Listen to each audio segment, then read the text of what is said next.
इत्यार्षे श्रीमद् रामायणे सुन्दरकाण्डे 37 सर्गः। सीता तद्वचनं श्रुत्वा पूर्णचन्द्रनिभानना हनुमन्तम् उवाचेदं धर्मार्थसहितं वचः। अमृतं विषसंसृष्टं त्वया वानरभाषितं यच्च न अन्यमना रामो यच्च शोकपरायणः।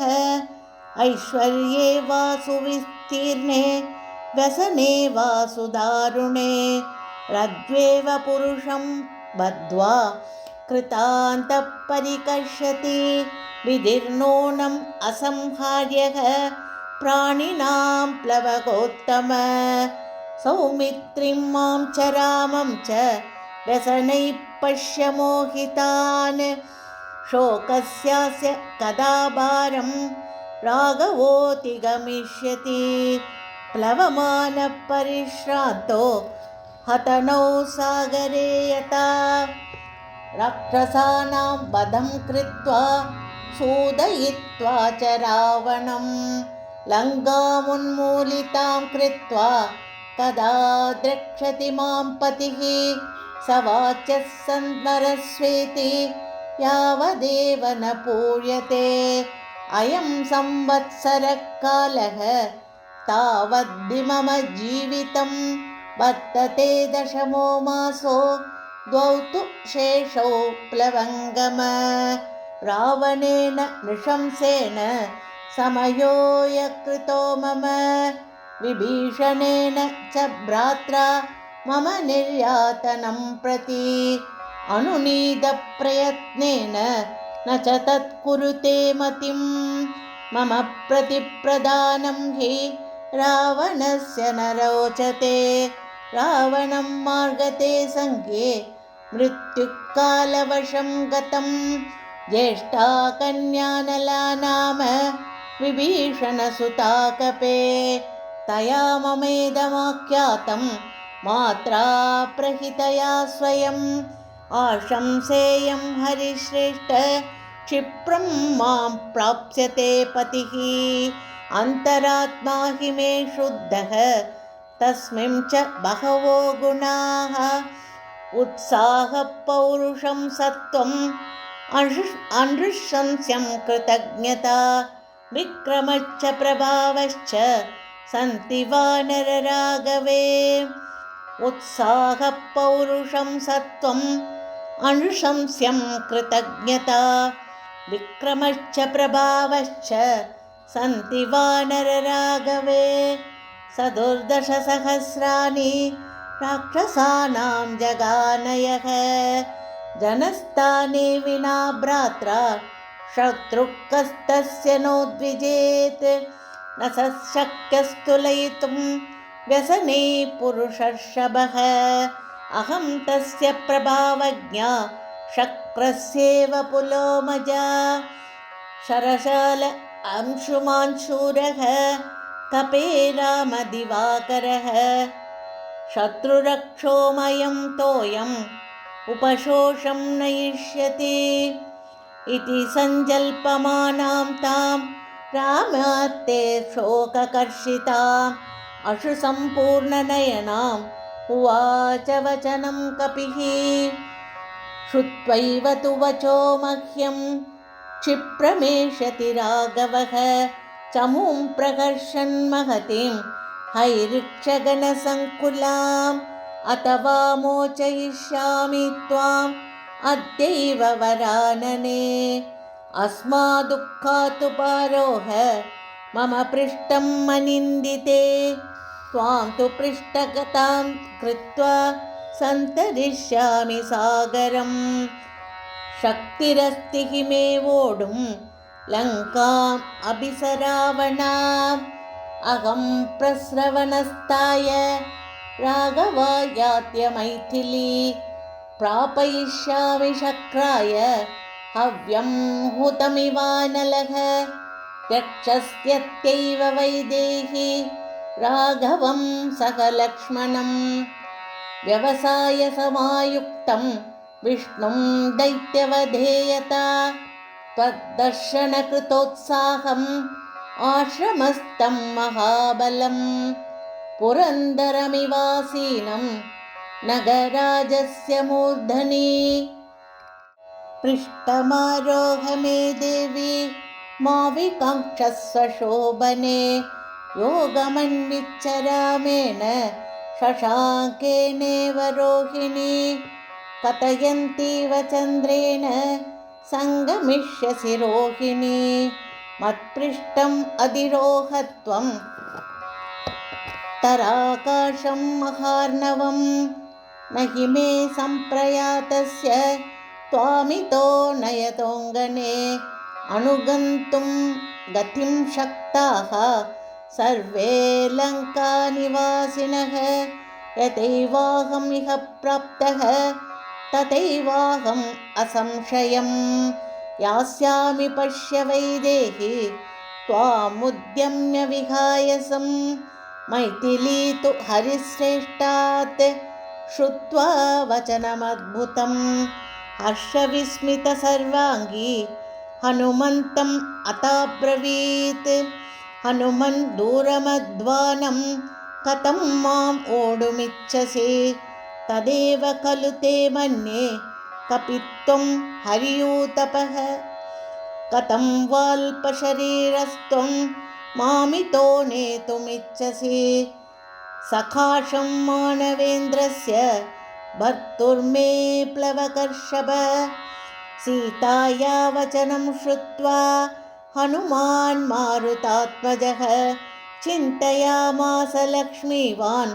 नवं परिभवं कृतं न मे जानाति सत्वं वा प्रभावं वासिते क्षणा तस्मात् पश्यतु वैदेही यद्रूपं मम कामतः इति सञ्चिन्त्य हनुमां तदा प्लवगसत्तमः दर्शयामास वैदेह्याः स्वं रूपमरिमर्दनः स तस्मात् पादपाद्धीमान् आप्लुत्य प्लवगर्षभः ततो वर्धितुमारेभे सीताप्रत्ययकारणात् मेरुमन्दरसङ्काशो बभौ दीप्तानलप्रभः अग्रतो व्यवतस्ते च सीताया वानरोत्तमः हरिपर्वतसङ्काशः ताम्रवक्त्रो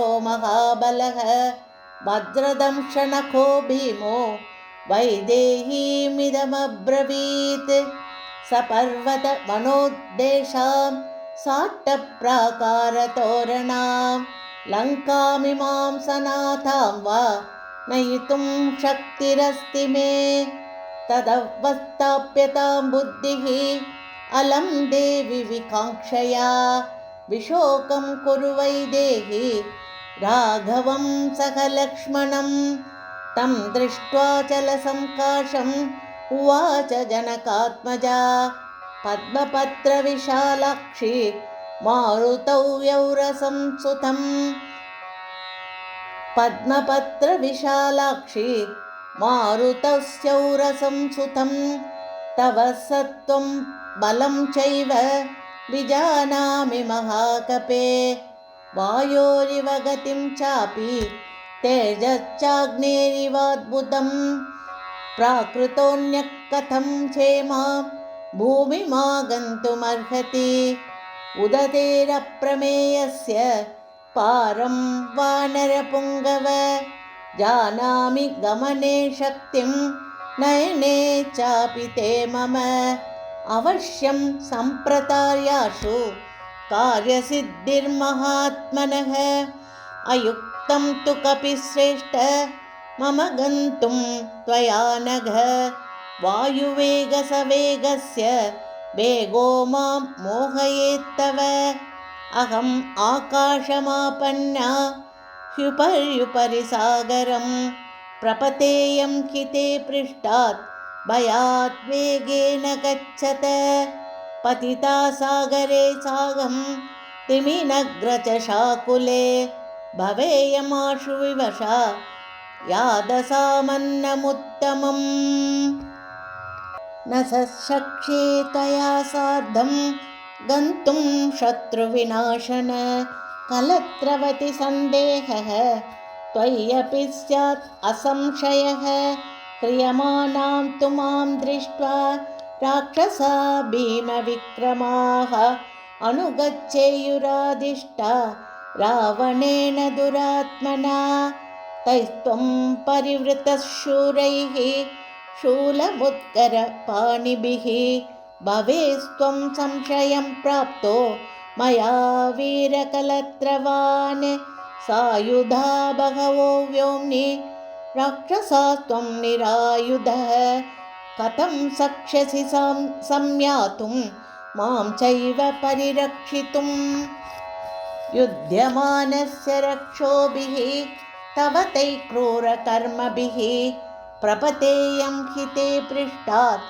भयात्ता कपिसत्तम अत रक्षांसि भीमानि महान्ति बलवन्ति च कथञ्चित् साम्पराये त्वां जयेयुः कपिसत्तम अथवा युध्यमानस्य पतेयं विमुखस्य ते पतितां च गृहीत्वा मां नयेयुः पापराक्षसाः मां वा हरेयुस्त्वत्हस्तात् विषसेयुरतापि वा अव्यवस्थौ हि दृश्येते युद्धे जयपराजयौ अहं वापि विभक्त्येयं रक्षो विरभिदर्जिता त्वत्प्रयत्नो हरिश्रेष्ठ भवेन्निष्फल एव तु कामं त्वमसि पर्याप्तो निहन्तुं सर्वराक्षसान् राघवस्य यशो हि यत् त्वया